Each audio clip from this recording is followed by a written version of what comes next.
Hello and welcome to Solopreneur, the show that helps business owners who are flying solo to solve their big sales, marketing and systems challenges one episode at a time.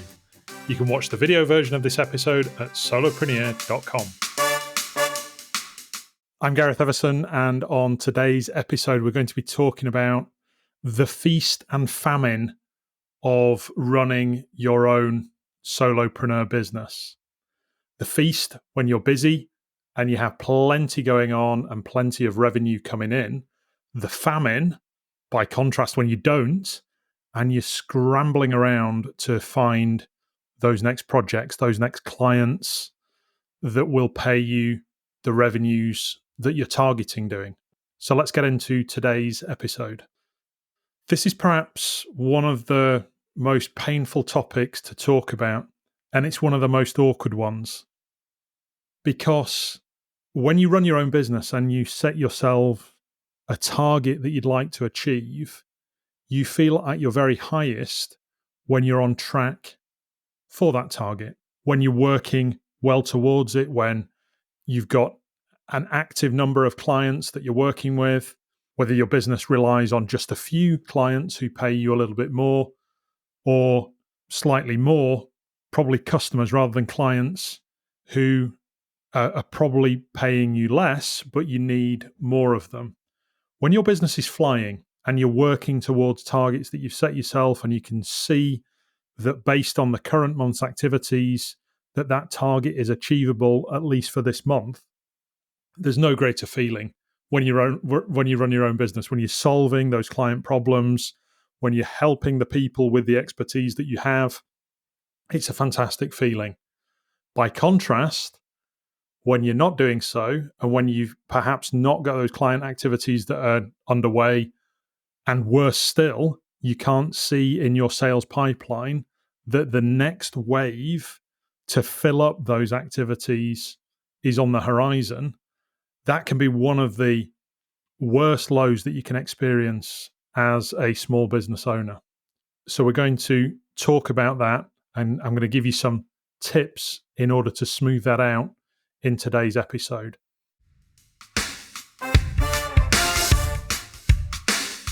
This falls into this wider concept of how one of the big challenges of owning your own business, especially a business where you don't have a great deal of support in there, especially if you're a solopreneur or you're a solo founder of a business and you maybe got a few staff, but everything's down to you.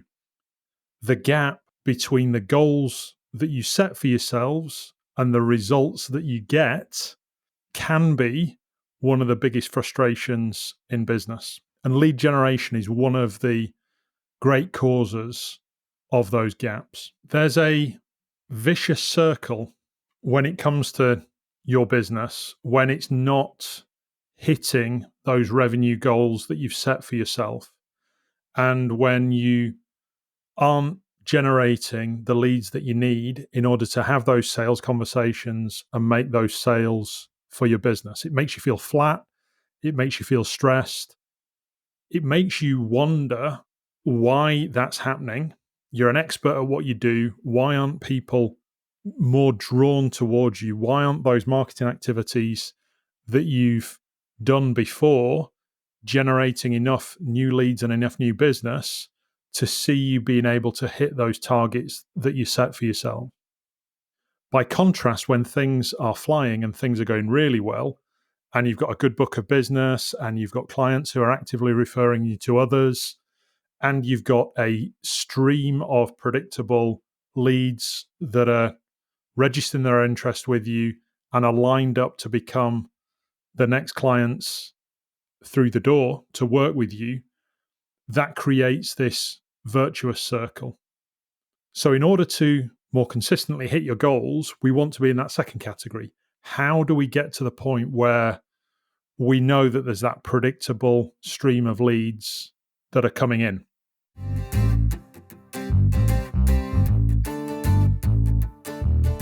I want to just talk about this, one of the other curses of our expertise, that when we're great at what we do and we become respected for it when we work with our clients, or it might be patients that you're working with, perhaps customers, if you're thinking of it in those terms. You might remember that classic Hollywood cheesy film called Field of Dreams, a film starring Kevin Costner. I think it was in the late 80s, early 90s. Very forgettable film, but for one famous line from it. And if you remember the storyline, it's about a man and his wife who move, I think, to the Midwest and grow crops there. And he has this dream that former baseball players, former greats of baseball, have told him to build a baseball diamond, to, remove his crops and build a baseball diamond, and they'll all come back together, and this dream will come to life of build it and they will come. That's the famous line from it. The rest of the film's pretty forgettable, but you've probably heard that famous line in there. But the build it and they will come mentality is one of those areas of running an expert business that you may be falling into a trap with. When we're great at what we do and we build up this expertise over the years that we've been doing it, and we start helping clients in our own business to do it, there's almost this expectation that when we do that, once we finish working with the current crop of clients, the next raft of clients will be knocking on the door and they'll be just lining up to work with you because we're experts at what we do, right? We know that we're serving a market where people have problems, and it just becomes almost this assumption that we'll have enough clients for us to be able to achieve our goals and objectives. And we're almost lulled into a sense of false security when we have this good book of business and we have these good months, that every month will be like that. But in actual fact, it can be a real blind spot. At the times when you're most busiest, take the time to take a step back and see what the pipeline looks like for when you've finished working with the current batch of patients or clients. What will that look like down the line? This is especially problematic if you run a business where you're working with relatively few clients, maybe for slightly longer projects or more involved projects. What does that look like when when you're coming towards the end of your billing cycles with those clients, when you come into the end of those project cycles? But it can also lead to major blips when you're working with a wider number of clients and you take your eye off the ball with regards to where those next ones are coming in, where those next leads are coming in through the door.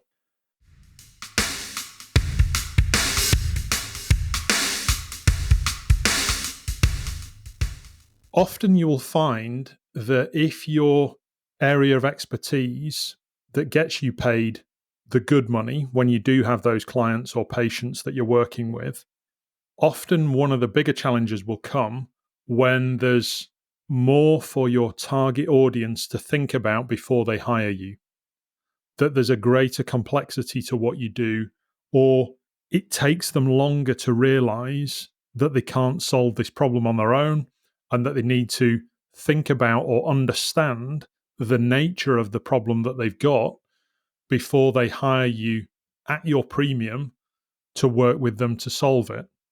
So that exacerbates the problem. The harder it is for them to understand how to go about solving that problem, and therefore how to go about hiring you to fix that problem for them, the more you need to think about having a longer term stream of leads who are coming in, who you can nurture through that education process, such that when your current batch of clients or patients is coming to an end, that you're able to have them lined up to quickly take over that revenue drop from the current batch. So do give this some thought if it's not an easy decision to hire you or to solve those problems, and you need that lead and that education nurturing. So that definitely magnifies this problem as well. Think about that challenge like this. If you've got a garden, you know that with a few days of pleasant weather, you're not suddenly going to get plants and flowers growing from nowhere, right? in order to have that garden that looks nice when it gets to May, June, July, you need to have thought about what you're planting ahead of time. I know this only too well. In my house, I'm probably the worst gardener of all of us. And yet I'm always pleasantly surprised when, come June, July, the work that my wife has put in the garden comes to fruition. And that's something that, in the absence of somebody that does that in your business, that's something that you need to think about months in advance in order to have this consistent flow, this predictable flow of leads coming in. There's another big clue that you can get that you have this problem, and it's this. You sit down at your email marketing software, or you sit down at in your social media accounts, and you see that blank screen, that box that you have to input something that's insightful that you can start to send out to either your list or to your followers on whatever platform you're using, right? If that feels awkward when you do that, and if you don't have the ideas in your mind about what you're going to be sharing in there, then that's a big hint that you're not doing either of those activities anywhere near enough to be able to build that predictable flow of interest and leads coming into your business. So if you ever encounter that white screen of confusion, or that flat moment when you open up your email marketing software or your social media platform of choice and you just don't know what to put, you just don't know what's going to engage, and you end up writing something that's really crap or something that's fairly inane, or posting a selfie or some sort of business analogy or some problem analogy that has come from somewhere or another, and you just look at it and you think, nah, that's no good, but you're going to hit send anyway because you don't have, in the absence of a better idea, you don't have something that you can post instead. That tells you that you're not emailing enough, you're not posting enough online if you get stuck for ideas. Winding that back, one of the things that you really should bear in mind is having a more regular daily, weekly, or monthly schedule where you're putting together posts that are going out to your network. Some people prefer to do it daily and will have a list of topics that they can just sit down and work through, and they feel in the moment creative around being able to post something. If you're cool with that and you're able to do that really quickly and really effectively, then that's fine. No issues with that, as long as you do it consistently, especially when you're getting busy with clients. Other people will take possibly the last day of the week, a Friday afternoon. They'll shut their diary off and they'll work out what their content plan looks like for the next week, and we'll do it during that block of time. I've got other clients, especially the successful ones that I've worked with, that instead of a Friday afternoon, when they'd rather not be thinking about this stuff, they'll block off Mondays, maybe Monday morning. They'll switch the phone off, they'll switch their email off, and they'll call it their Marketing Mondays, when they'll create the content that's going to go out over the course of the next 7 days. That's great if you're able to block aside that time fairly predictably every week, but don't leave yourself in a cycle where, say, for 2 weeks, that's no issue, but when things get busy in weeks 3 or 4 and you miss a few weeks, you're not able to do that. The very best clients that I work with set themselves a quarterly calendar of themes that they're going to be working through over that quarter. Every month within that, they'll re-review what those themes are, and they'll batch create at least version 1s of the content that's going to go out over that month. Remember, you're probably wanting to be posting something like probably 3 or 4 times a week to your favorite social media channels, and probably emailing your list, if not every week, then certainly every couple of weeks. And we talked about that on previous episodes. So those are both good ways that you can counter that challenge that you face when you stare at a blank screen that you need to put an email into, or you need to put some social media posts into. Those are fantastic ways of just being able to set aside the time, where you create content based on problems that your audience faces and you batch that into themes. Even better if you have software like we have with Lemonade Plan that all Solopreneur members get access to, where that allows you to do your social media scheduling and obviously your email scheduling as well across the month. So when you do get busy or when you do get forgetful, at least you know that your LinkedIn post, your Facebook post, Instagram post, or whatever email marketing is going to go out the door to your list and keep people nurtured with your message, even when you get busy or when you forget it.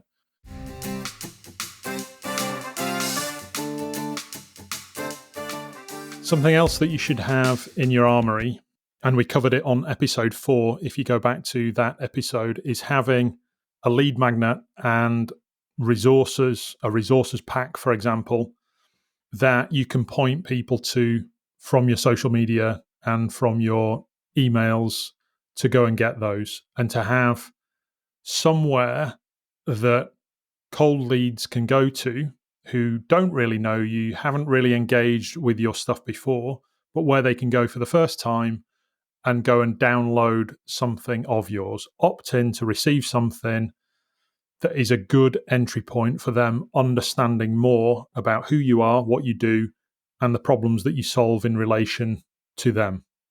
So go check out episode 4 if you want more insights in how to go about thinking about the kind of lead magnets that you might use and how to go and set those up.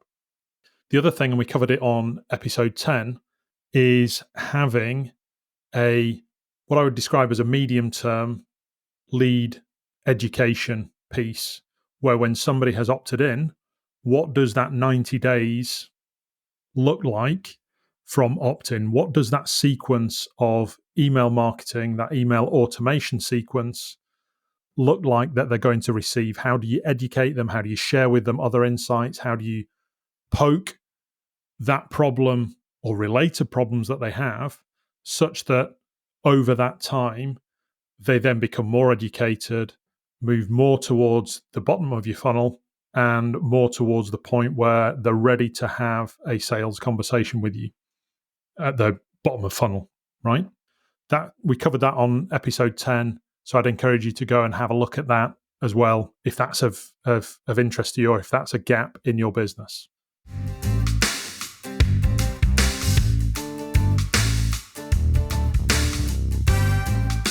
Finally, there's one that requires a little bit more thought and a little bit more certainty that you know you're going to get a return from. After you've created those lead magnets and have used them organically, and they've had opt-ins on those, so you know that the messaging works at least to a certain degree, and that it works and engages the problems that your clients have, a far more assured way of being able to get the leads that your business needs into it is to start promoting those kind of lead magnets and those kind of resources using paid media channels, whether that's targeting people using Facebook ads or perhaps LinkedIn ads, if that's where your audience is more likely to be, or if your lead resources, your lead magnets relate more to the kind of searches that people would use on Google Ads, then that might be a place to advertise as well. There are some more advanced advertising channels like YouTube and Pinterest marketing. But for now, I'd encourage you to think about relatively easy to access ad platforms like Facebook, like LinkedIn, like Google Ads to magnify the number of people, number of eyeballs that can see your very best content. When you're able to do that, it does two things for you. Business goes through cycle, right? When others are busy and they're not looking at organic content or they're paying less attention to organic content online, it's less likely that they'll see your organic posts. However, that doesn't mean that they're not accessing things on the internet via other means. And by putting ads in front of them, you can smooth out those times when people looking at organic content is flatter and they don't have as much time to do that kind of thing. and you can smooth out the predictability of people being able to view your content.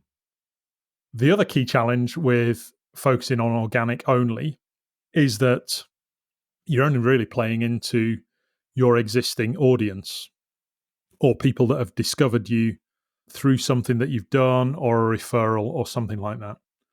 So ads is a great way of finding people who are similar to that, who have similar characteristics, but who you under other circumstances wouldn't necessarily find. So leaving it to Facebook or LinkedIn or Google's algorithms to go and find those people for you makes it a lot easier for you to be able to get those eyeballs on your content and attract them into your message and bring them in as leads when they perhaps otherwise wouldn't do.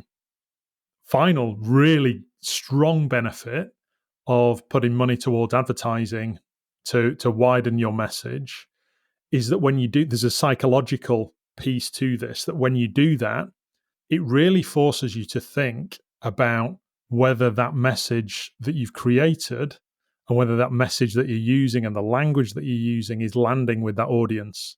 It really focuses the mind on, is my content converting? Is my message converting? Is my offer that I'm making them to opt in, is that doing the trick? And also, when they do become leads, it has this little sneaky way of reminding you, maybe it's because I'm a Yorkshireman, but I think this applies to any business owner really.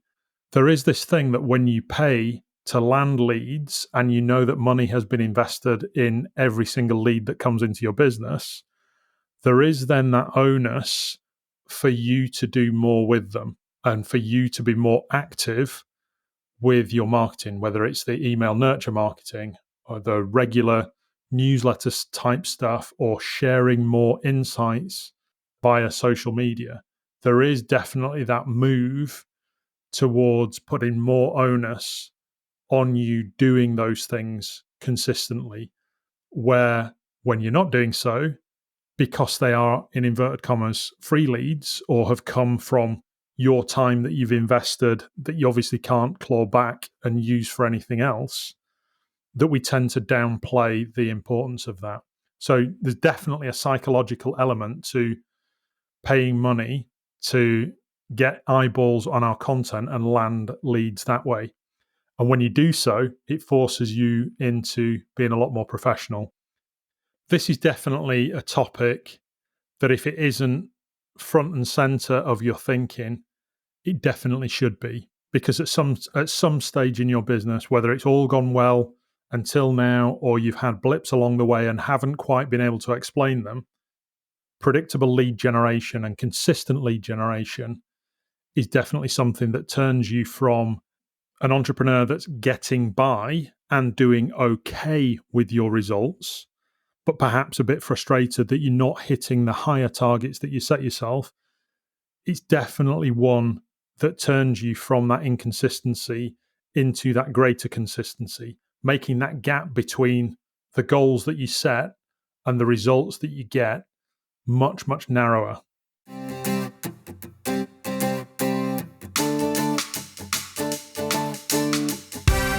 I think there's something that plays really well with solopreneurs. If you can get into a rhythm of landing a new lead a day into your business, that will definitely position you well to avoid downturns down the way. In fact, I say a lead a day keeps the downturns away. Twofold, really. One, that it just gives you a larger number of leads that are coming into your business, which is no bad thing, right? But secondly, if you've got the means to be able to know how to turn that tap on when you need to be able to land more leads when times are a little bit quieter, that helps you to plug those gaps that inevitably come at times in your business. So bear that in mind. A lead a day keeps the downturns away. There's plenty more on this whole topic of predictable lead generation. If you go to solopreneur.com/leads, that's LEADS, solopreneur.com/leads, you can find more of my resources around how to go about more predictably generating leads for your business.